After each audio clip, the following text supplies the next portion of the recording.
Welcome to a lettering conversation with Richard Starkings. He's a prolific creator who wears many hats: writer, editor, letterer, and publisher, amongst many other things. He has produced work for practically every company imaginable, and he is a pioneer who ushered the comic book lettering into the digital age with his company, Comicraft. So we're here to talk about lettering, writing, publishing.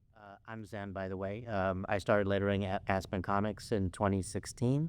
I also do freelance editing, and most recently I've been doing production design at Bad Idea. And I got something else I'll mention at the end of the panel. Well, why don't we just start with lettering defined? What is it for the people who don't know the various steps of comic book creation? What does the lettering steps entail? So a lettering artist is responsible for anything that is written on a comic book page. So that can be anything from the obvious word balloons, thought bubbles, captions, to title lettering, the credits, sound effects, magazines that are illustrated in the comic but have text, signs on pubs or coffee shops. Anything that is written tends to be the responsibility of the lettering artist. So that said, you can imagine that you're not just putting lettering in balloons. You're a graphic designer, you're a sign painter, you're a headline maker. You have to create on the page anything that's in the script, and that can be one balloon on a page, or it can be 30 balloons, a title, sound effect, and maybe the title is a newspaper headline. It's anything that is written. And has that role changed historically over time? How you approach the page? So back in the day, what's sort of unspoken here is that everything used to be transcribed in ink on the artboard itself. And in American comics, that meant the penciler penciled a page. It was passed to the letterer before it was inked, so that the letterer could basically work directly in ink on the page. Draw the balloon outlines, rule the panel borders. We also used to have to put a little bubble in the bottom corner with the page number. So everything and anything was inked, lettered on the page. And then it was passed to the inker to ink the pencils that were still exposed.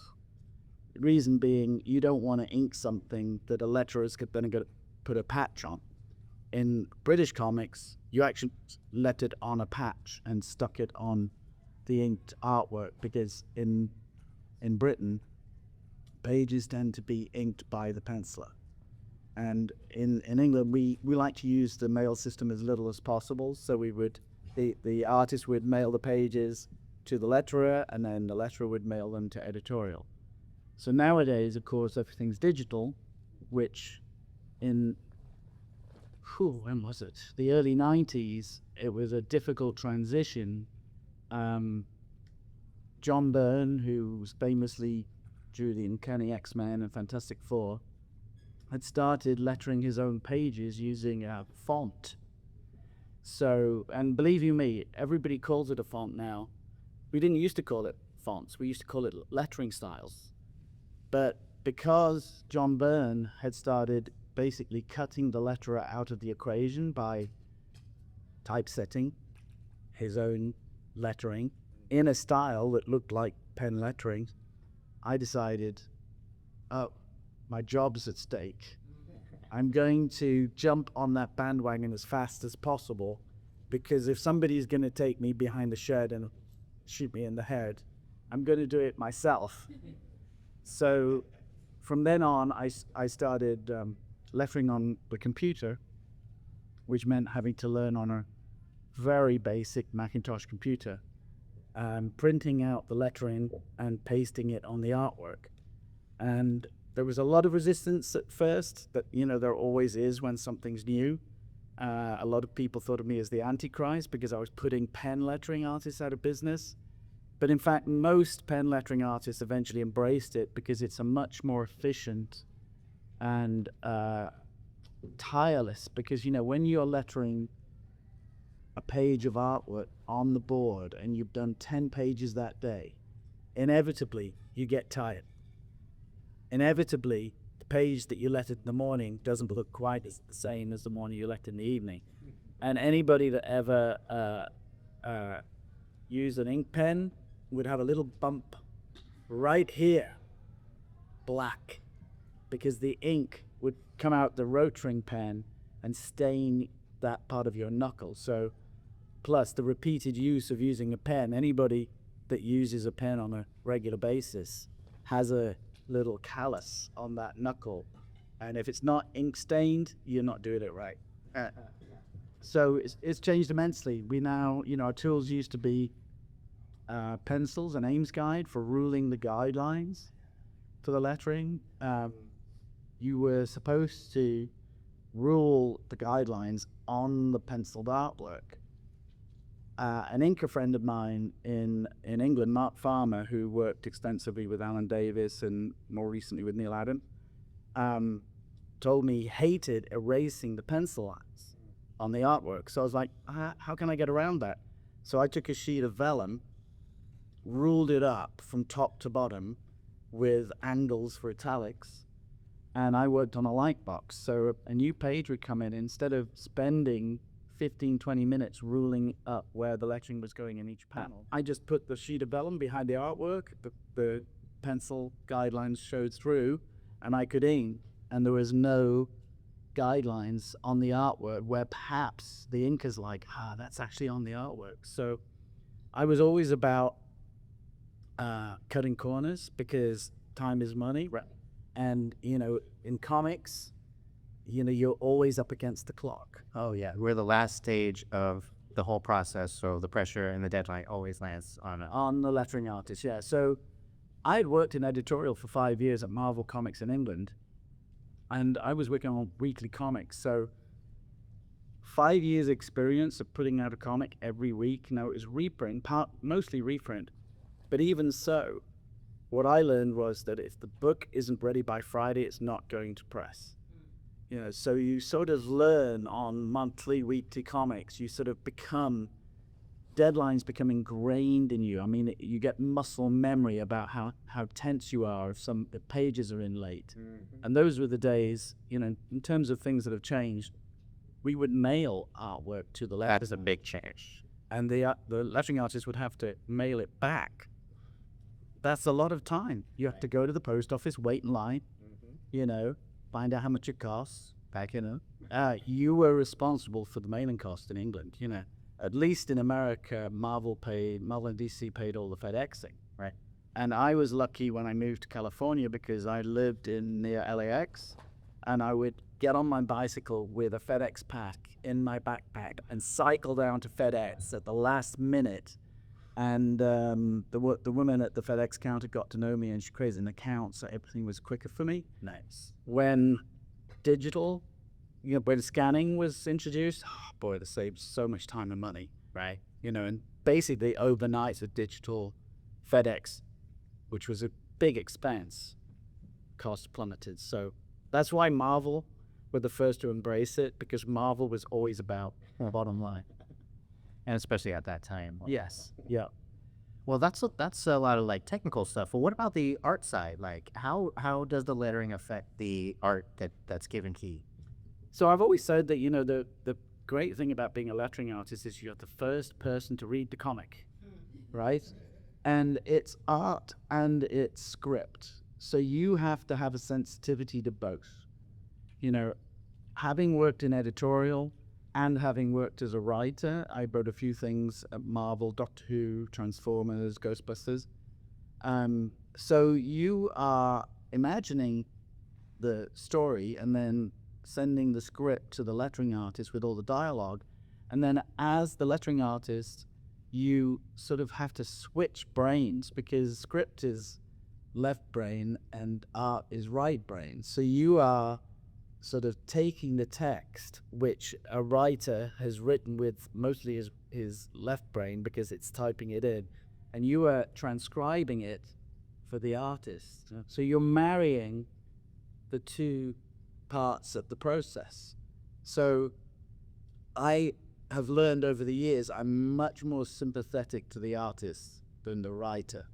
And writers will sometimes not care about where the lettering is positioned. And I have to satisfy the storytelling order. But sometimes I will move things because you don't want to cover a piece of art. And I worked as an editor with a lot of artists who would complain about the lettering. So, my whole experience really got me to that place where I realized that your job as a lettering artist is like a performance. You and I would letter the same page, slightly different. Oh, yeah, different. If you got any control, as sometimes you do, over bowls, choice of sound effects, title, the font, And what attracted me to lettering was particularly the work of Tom Rozakowski on two books, Uncanny X-Men and Warlock, and also the Metamorphosis Odyssey. His work was so beautiful and crisp. I thought I'd like to do that, and I did a Doctor Who comic strip for a Fandrine for many, many years. And really I drew the cartoons in order to letter it, because I really enjoyed the way lettering told a story. And lettering is storytelling. There was also a strip in England called The Perishers, which is best described as British Peanuts. It's a bunch of ragamuffin kids. And the artist on that was Dennis Collins. And just the way he lettered it was so elegant and so imaginative that, I remember there was one character that always say, yuck. And there would be little bits of spit coming out of the balloon. Or actually, the balloon was made up of little bits of spit. So seeing that kind of work made me think that's something I'd like to do. And also at around the time I was 17, 18, a magazine called Warrior came out.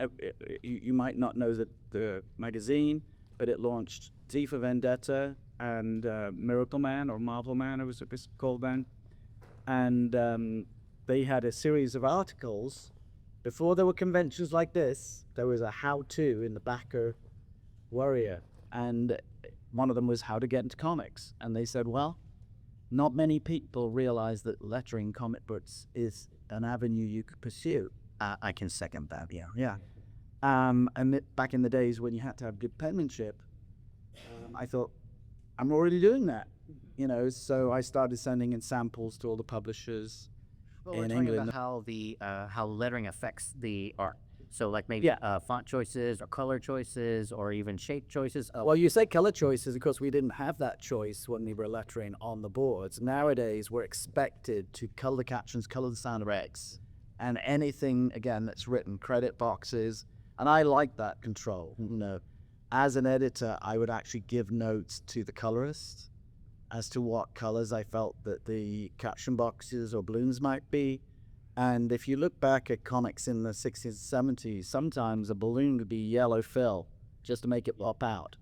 A lot of people won't believe this, but if you look at old Stan Lee issues of Spider-Man or any of his books, he put a tail on the first balloon and the last balloon. If there was 3 balloons in one panel, there'd be 2 tails, even 3 tails on the same balloon sequence. Look at him. He's horrified. Yes. And I didn't believe that, and I went back and looked at it, and sure enough, it's true. So, and there were ellipses that only had 2 periods. And I love that. I love the rawness of lettering in the 50s and 60s because there were no rules. And the problem with rules is people love to apply them. So, yes, it's about storytelling. It's about marrying the art with the script. And I always develop friendships and relationships with the writer and the artist, again, because I worked 5 years in editorial. That was natural for me. Not every lettering artist does that. But if you learn what the preferences of your writer is and what your artist is, firstly, always listen to the artist. You can ignore some of the things the writer says, but especially with placements, after you've been lettering comics as long as I have, you develop a sensitivity to where the lettering is going to go. What's kind of weird is that when you're lettering a comic book, sometimes you won't absorb the story at all, even though you've read everything and thought about placement.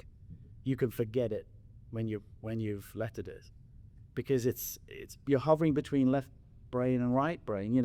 A lot of artists who love comics don't actually read them because they just love the images. Mostly writers read comics. Artists tend to collect comics that have great art in them. So Well, it's funny that you mentioned not absorbing the story, because that does happen sometimes, because you're just thinking about the technical aspects and not really reading along with it. So it's funny how you say you're the first person to read the comic, but also at the same time, the first person to forget it, right? Actually, I was lettering an X-Men book with the Juggernaut in it. It was X-Men Unlimited 12, and John Francis Moore was the writer. I remember this is 30 years ago, I'm sure. And I remember calling him because I said I was lettering this book and forgot that I was lettering it. I was so intrigued by the story. It was called The Once and Future Juggernaut, I think. And it was so much fun to letter, and it was such a good story that I was reading it, and getting involved in the story. And I think that can be, that is a great sign of a great story. and it brings out your best work when And it brings out your best work, definitely, and you start to get attracted to certain creative teams because you're on the same wavelength as them, and they tend to produce your best work. So right now I'm lettering Conan. I've lettered Conan in the 90s and through the 2000s. I worked on Marvel, Dark Horse, and Titan, and it's so much fun because Jim Zub, the writer, is so much fun to work with. His stories really grasp the sort of 70s Conan the Barbarian, and I'm having so much fun because he embraces everything that make comics good: sound effects, demons speaking in a different style, and great title pages, and really has announcements for characters. So it's very theatrical and very engaging, and really just a joy to work on.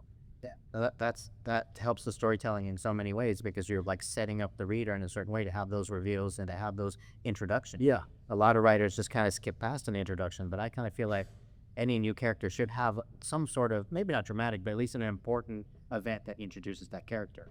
Yeah, and sometimes your role as a letterer is to take responsibility for that if a writer hasn't, especially younger writers who may not understand that they need to do the bolds, they need to do the italics, they need to have a key at the beginning for the things that they kind of want, which Kurt Busiek always did. He'd always say, bold, this means bold, this means italic, this kind of emphasis.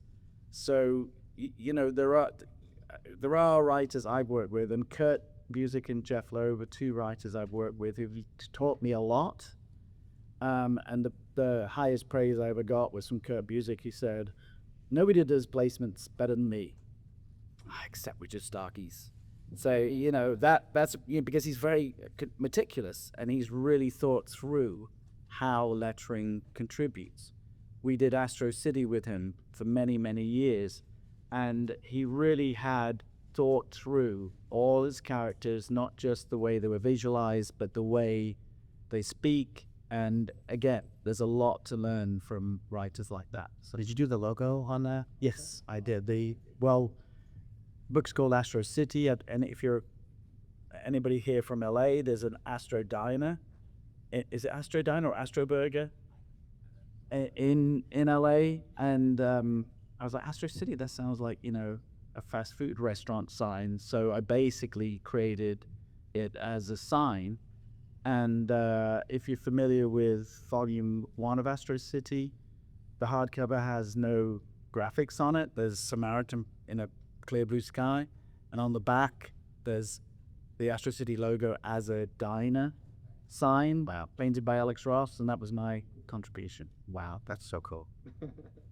So you mentioned working as It's an a- editor. How did that affect your approach to lettering? I got the lettering rate at Marvel up after many years because it helps. You know, the thing is, you've got to make a living as a lettering artist. You've got to make a living in comics, and because I knew how hard it was to earn a living in comics, and I was working as an editorial assistant for a long time on a base of wage, living in London, and I had to commute in, and then I had to rush home at 5 o'clock to letter 6 to 8 pages of Transformers or whatever I was working on. So you want to work with the best talent, you know, and some of the best talent was working for the other guys, which was 2000 AD. So I was working for 2000 AD as well in my spare time. So I was able to say to management, we lose a lot of people to 2000 AD because they pay more. So we got a page raise. But as far as the approach to lettering, did the editing jobs make you change anything that you Well, I went think artistic with? the answer to that question is really that I used to call Marvel Comics Marvel College because the amount you learned in a week working on a weekly comic and having artists and writers come in all the time talking about comics and wanting to go to the pub and, you know, talk about more about comics, because everybody that's in comics loves comics. You don't really choose it. You can't escape it.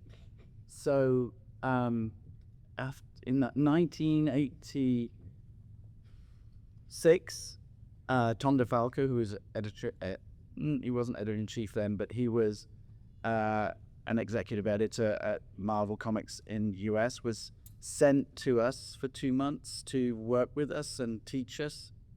And he brought Jim Shooter out to give his storytelling workshop.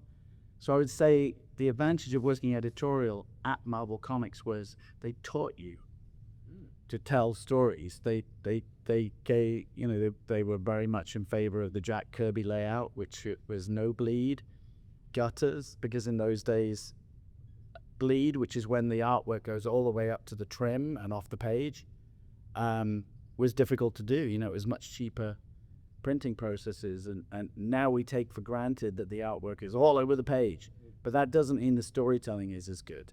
You know, we were taught basic panel-to-panel storytelling, and the very famous Jim Shooter's Little Miss Muffet, you know, he'd say, you know, everything you have to tell in a story is in Little Miss Muffet, and it's Little Miss Muffet introduced the characters, sat on a tuffet, introduced the status quo, and Little Miss Muffet started eating a curd's whey.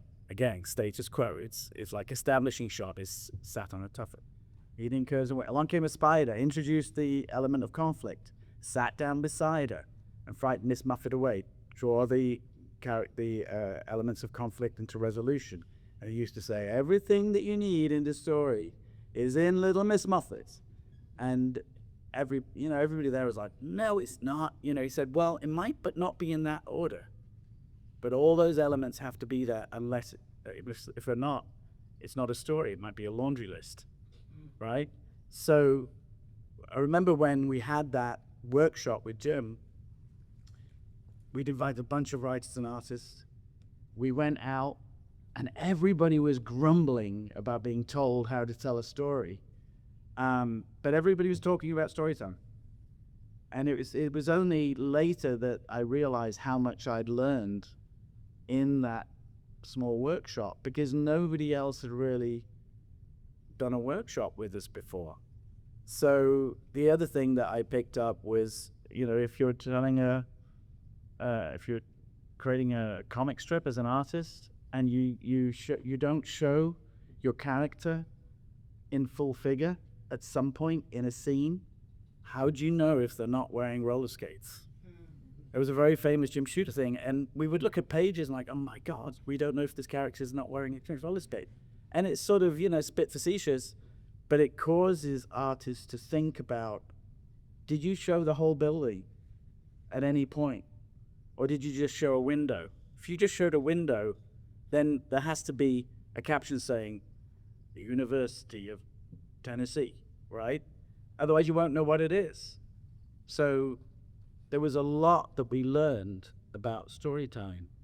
And part of that was, you know, if you're doing the lettering, you're telling the story. Don't put the balloons in the wrong order. Don't cross tails. There's a lot of things which, when you're reading a comic, you take for granted. But if a comic is badly lettered, you will put it down. You might not know that you're putting it down because it's badly lettered, but you're having trouble reading it. I'm very specific about if you've got two panels next to each other, the balloons in the first panel shouldn't be lower than the ones in the second panel. Always just say. Because not everybody knows how to read a comic. If you've been reading them a long time, of course you know. But some people will get confused and put it down and say, "Oh, I don't know how to read comics." I mean, literally, they'll just say, "I don't know how to read it," because a book start at top left, work towards bottom right. That should be in your head when you're lettering a comic. They're starting at the top left and they're working towards the bottom right.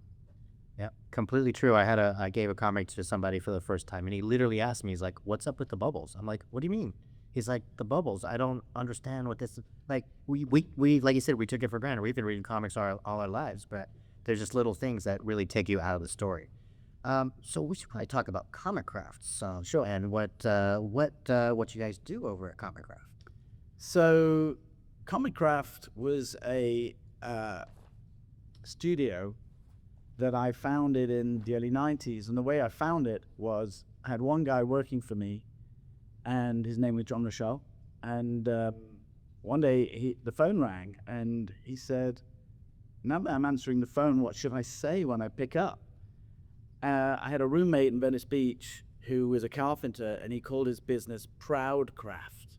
And I remember looking at his business card thinking, damn, that's a good name. So when John said, "How should I answer the phone?" I was Comicraft. And literally it just popped in my head. And he's like, "Oh, cool. That's awesome." So it started with, I had a part-time assistant, John, who loved lettering comics. He was a big fan of Todd McFarlane's Spider-Man. And basically, I sort of taught him everything I learned at Marvel UK. And when we had more than one assistant, it's my feature, we had to move into studio space in Santa Monica. Pretty short time. That was the beginning of the night of 92. By 98, I had 15 people working in a studio in Santa Monica living. Very cool. Because nobody else was doing digital lettering, and a lot of editors, writers, and artists were seeking it out, saying, "We want to work with Comicraft," because we were able to raise the quality of the work. When you're working alone as a pen lettering artist, at the end of the day, your work doesn't look as good as it does at the beginning of the day. But if you have fonts and you are working with a number of people working on different books, you can teach style, you can teach storytelling, and everybody's work can contribute to one issue. And you don't know that there's been many hands working on it. Famously, there was an issue of Uncanny X-Men where the editor had given us Grant Morrison's working script, and we'd lettered the book, and then Grant was like, "That's not the script I want you to work with." Oh my God. And we had 2 hours to letter 22 pages. No. And we got it done because there was 12 people working in the studio. And the editor, to make sure we didn't leave for lunch, he sent us pizza. He called from New York to a pizza place in Santa Monica, and we had pizza. Sorry, that really just took me out of it for a minute. I could just imagine that call, when I'm doing work, like, "Hey, we need everything redone." We do Oh my God. package design, we do logos. We've done everything you can do in typography and design. What is packaging design? Packaging design is like toy packaging. When you break open a blister pack and throw it away, that's our work you just threw away. But of course, all of you keep them in mint in box, and you look at them and you love the packaging. We've done package design, logos, on comics. I'm trying to think. We did the font for Angry Birds, and we revised the logo for Angry Birds. That's our catalog of fonts, which some of you may have copies of. When I was working as a art assistant, a paste up art assistant, Marvel UK, we'd have to buy sheets of Letraset. Who remembers sheets of Letraset? Oh, there we go. 3 people. Oh, there we go. So that was called dry transfer lettering, and you had to have a burnisher, and you had to rule lines and burnish down dry transfer lettering, which was basically type that would stick to your layout card. And you had to be good at that. You had to understand kerning and leading and all those things and work with the repro camera. Sheets of Letraset were $20 a piece. It was very expensive. And when you ran out of letters, you'd either scan them, trace them, you'd do whatever you could, because ordering another sheet took a couple of days. So I used to think, wow, this is so expensive. And when I started thinking about lettering comics with fonts, I was like, people would buy fonts, because if you sell a font for $20, that's the same price as a sheet of Letraset. The difference is the font never runs out. So that experience of the expense of Letraset made me realize there's a market for selling fonts. So, and I always intended to do that, because I like the idea that I can, at one time, you know, my livelihood depended on how many pages I lettered in a day. But you've got to establish passive income at some level, and fonts are binary code. There's no manufacturing costs, and you know we've been making fonts for 33 years, and we have over 300 font families. And whether you're aware of it or not, anybody got Adobe Creative Suite? Anybody subscribe to that? You've got about 30, 40 of our fonts, because Adobe pays us to put them in their programs, right? So, and it's a completely different market to, we sell them at comicraft.com. Check it out. And John Rochelle, who's worked for me 33 years, that's what he does exclusively. He has his own company too, Swell Type, which is on the back of the catalog that I passed down. And, you know, you have to love fonts. You have to love lettering to want to do that, make them. And over time, John realized that he loved making fonts more than he liked lettering comics. So, and I learned that I liked making comics more than I liked lettering comics, because when I make comics, I also get to letter my own comics, write my own comics, publish my own comics.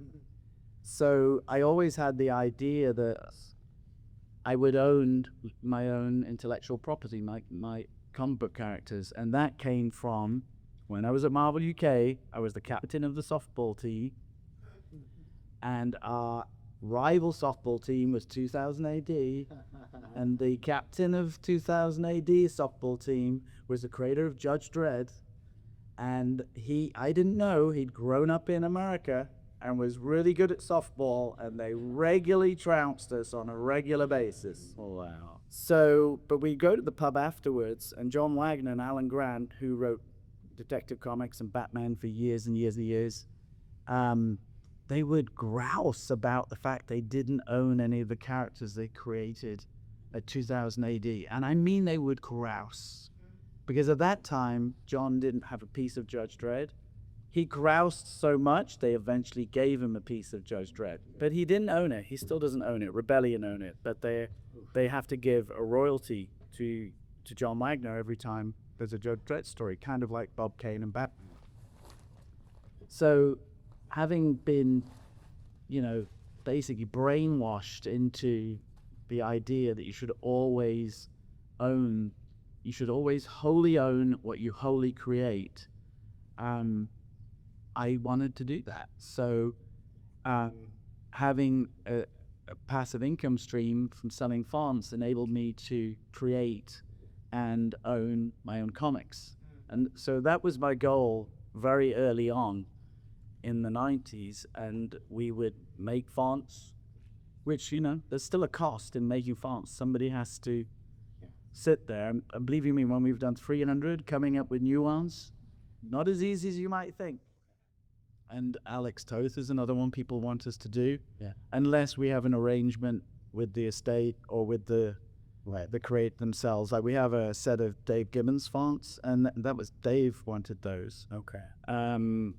Same with any other creator, Shannon Wheeler and other artists.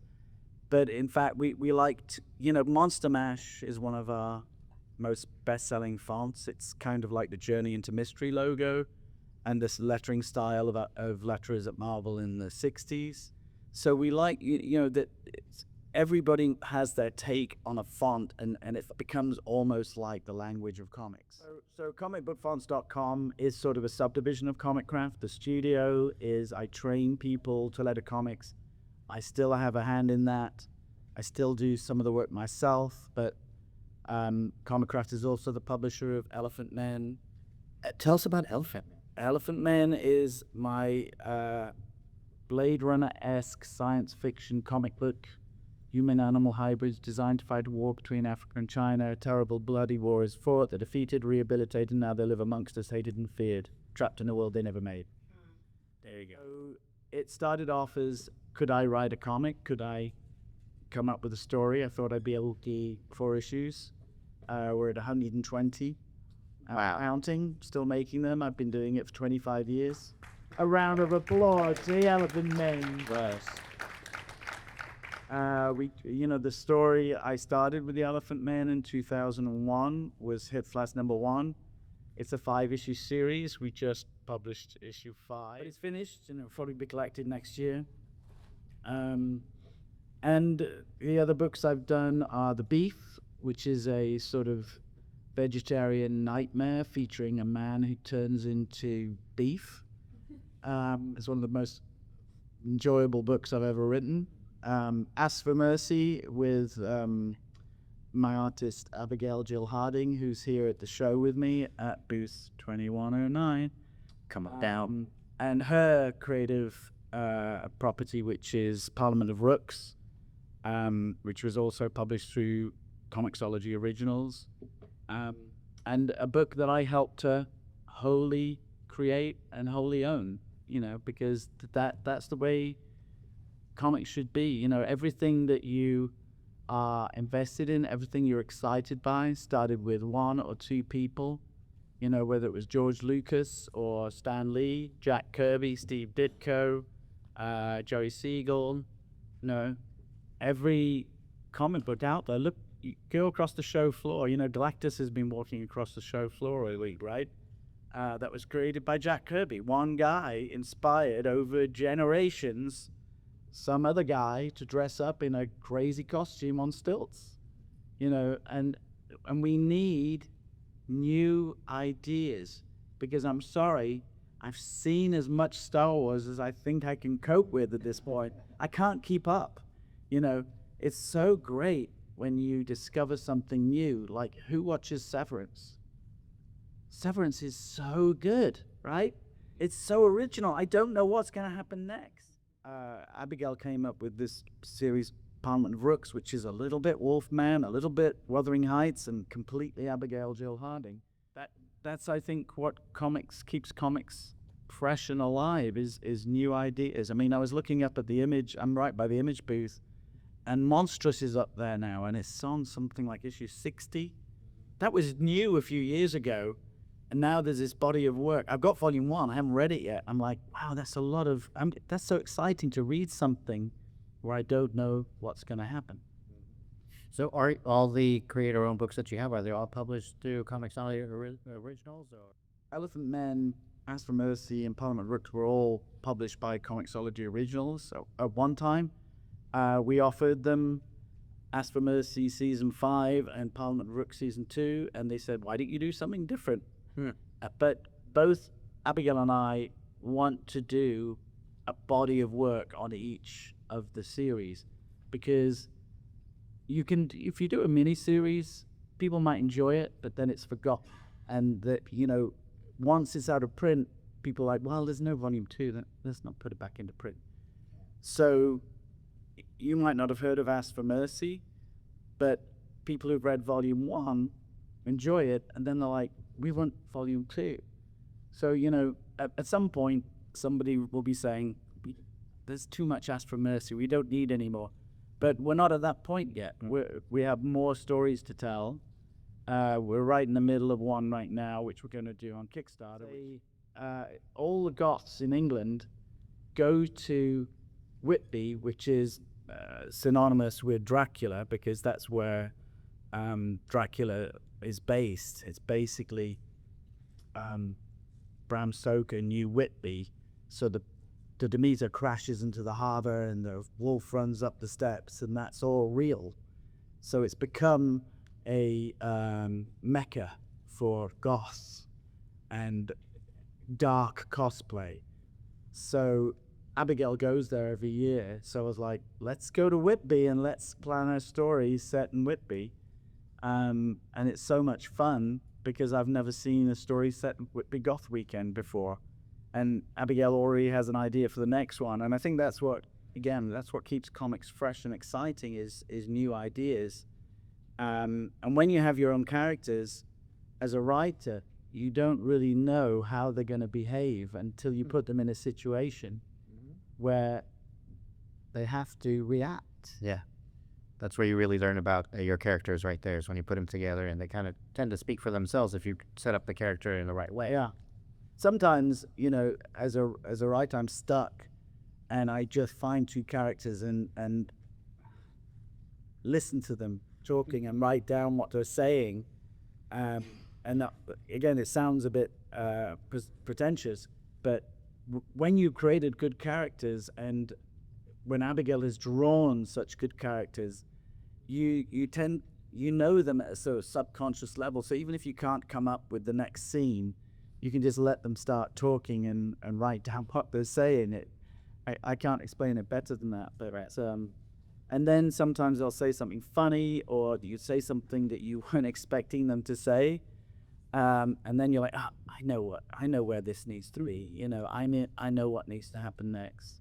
And again, as a writer, there's a rhythm to any story. If you're doing in 20 pages, you have to have an action scene. You have to have a cliffhanger. So you start to learn the rhythm. And, I like to not know how I kind of know how it's going to end, but I don't know how I'm going to get there. And because it's not Star Wars, it's not something that's got a pattern to it. You're inventing a new pattern without knowing it. So, but also, as a British writer, we used to write in 5-page increments because it was weekly comics. And I think the advantage, I used to wonder why so many British writers were successful in America. Well, if you're writing 5-page increments, you have to have something exciting happen every 5 pages. And my rule on Aspen Mercy is a monster has to appear every 5 pages. Even if it's one of the characters, all the characters in Aspen Mercy are also monsters, which is very convenient because I don't need a monster attacking them for one of them to manifest. So, that kind of discipline of writing 5 pages per episode, when you're doing it over 20 pages, I don't like to just pad it out. I'm like, nothing's happened in 5 pages. Rewrite it so that something has happened and it moves the story along. So you've worked on a lot of comics. What is one that you're really proud of, and why? Well, I have to say The Killing Joke, Batman the Killing Joke, because I was a big fan of 2000 AD and Judge Dredd, but specifically Brian Bolland. And also, he was one of the first artists that crossed over from British comics to American comics. I remember I went to the local newsagent, as we say in England, where you pick up comics, like 7-Eleven. And there was an issue of Justice League of America with Starro the Starfish Conqueror, which everybody knows about now because of the Suicide Squad. And it was by Brian Bond. And I was like, how is that possible? He's British, But at that moment, in my teenage brain, I was like, British people can work for American comics? What's up with that? I want a piece of that.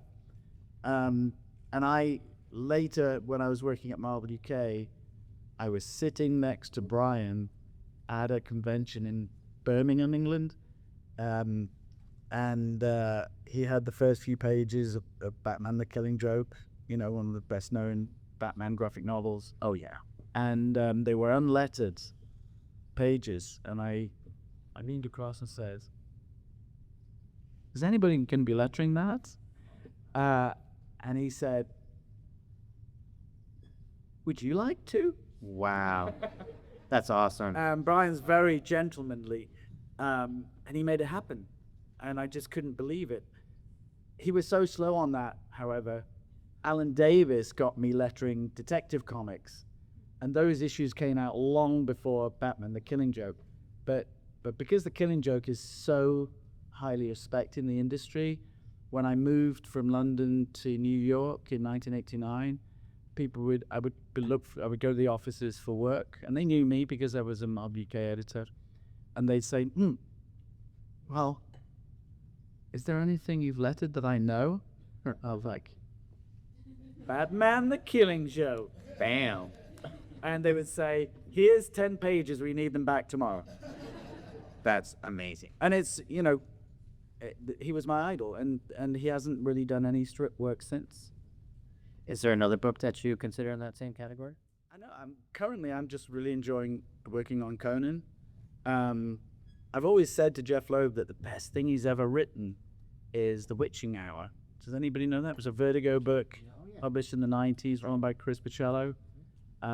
Generation X, we really enjoyed because my Comicraft studio shared space with Electric Crayon, and they colored Generation X, and we lettered it. And there was sort of spirit of, we're going to do our best work because it's a brand new X-Men book. Scott Liddell was writing it, Chris Picciello was drawing it, Steve Busolato was the colorist, I was the letterer, and I really felt like that was the first time I put my stamp on a Marvel book, because oftentimes when you're working on any Marvel or DC book, you're sort of following in other people's footsteps. That's about Hero, Danger Girl, and Battle Chasers. Oh, and Red Star. These were all Image books in the 90s, and again, I didn't have to follow anybody else's style, and those were massive hits. Oh yeah. And very stressful in terms of deadlines because we'd get 20 pages to do overnight. Yeah. And then 8 months with Tal. But they were young punks, Joe Madureira, J. Scott Campbell. They were young kids, and they had a very good idea of what they wanted in comics, and they were bringing other influences. J. Scott Campbell's very influenced by Disney. Joe Madureira was very influenced by video games.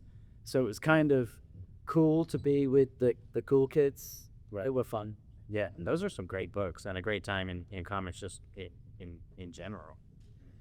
So we're pretty much running out of time. Anybody got any questions? What is it like to have come back to Conan and work on that with various different creatives through the years?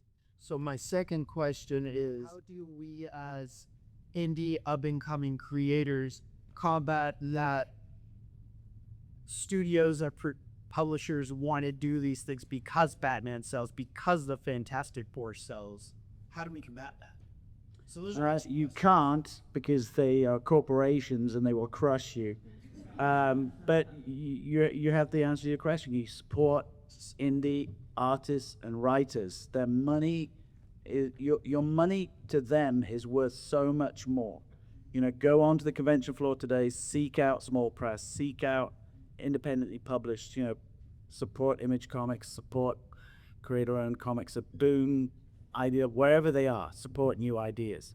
Because we consume everything else through Disney Channel or whatever it is easily, right? It's, $10 a month or whatever it is. The answer to the first part of your question about Conan is fantastic. Before you do your IP and lettering, you on your artwork, how many books were you lettering in your working for different studios? People love numbers. I always used to say I don't like numbers because it's overwhelming, but I do remember 1 month in the 90s, we were lettering 17 X-Men books in 1 month. And I knew that because we had trays where we put script and placements, and there were 16 slots in the X-Men one, and I went to put another one in, and I was like, I don't have another slot for this. There's too many X-Men books. But it was I had 15 people working for me, and we were lettering, I think, 70% of Marvel's output and about 30% of DC Comics output. So I don't know what the math is, but it's thousands and thousands of pages in 1 year. Hi, my name is Alfonso, and I letter for a magazine. How do you know what font is the right one for a per piece? Great question. This is a good answer to that. Line weights. So one of the reasons I made fonts based on specific artists' work that had lettered their own work is because if you're penciling and inking your own work and you're lettering it as well, you probably use the same pen, right? So the strokes that you put in the inking will then be the same weight and sensitivity as your lettering. So whenever we're working on a new book, I look, is this guy a brush guy? Is this guy a pen guy? Is it fine? Is there some sort of signature to it? Is there an angle? So when I look at somebody's work, and I don't, I hate it when somebody says, use this font. I was like, can I see the artwork first? Because that might be completely inappropriate. So we have fonts that look like they were made with a Sharpie. We have fonts that look like they're made with a brush. We have fonts that look like they were used with a fine Pentel pen. You know, it always depends on what kind of line weight the artist is suggesting to you. We have time for one more question. Just when you guys pick up a book, right, from like an independent artist, so independent comic, you tell me what is the mistake that you see as a professional? You're like, damn, I wish they would have. They need to fix it. In the lettering, kerning, and balloon shapes, you know, when I letter as a digital lettering artist, I try not to do anything that I couldn't do with a pen. So I don't squash a balloon down because it's very difficult to do that freehand. You know, anything that's easy on the computer, like ruling a line, is difficult with a pen, and vice versa. You know, anything that's easy with a pen is more difficult with a computer. Using the pencil tool on a computer, you know, can be really difficult. There's way more tools now, like Procreate, and you know, using an Apple Pen, using a Cintiq. It is possible to hand letter. I hate that word because I always use my hand. With a Cintiq and so forth, and people do that. A lot of artists do that, but learn how to letter. You know, I might have a book called Comicraft Lettering, Comic Book Lettering the Comicraft Way. And where can we find that book? One left at my booth. I did not think it would sell out this. And what's the booth number? Because we're wrapping up. February 109, but it is available digitally and on Amazon. So order it now, and I'll have to ship another box to Amazon this week. And can they follow you on any social? Yes, I'm very easy to find on Facebook, Instagram, Threads, Blue Sky. We are out of time. I want to make my one announcement here. Final Boss, a book that I edit, letter, and produce, coming to Image Comics in November with a new #1. I have a couple of flyers if you guys want to come check it out. Otherwise, and thank you. And I've got 3 of these left if anybody didn't get them at the beginning. And if you don't get them, one of these 3, I have a few left at my booth too. 2109. Thank you very much for coming, everybody.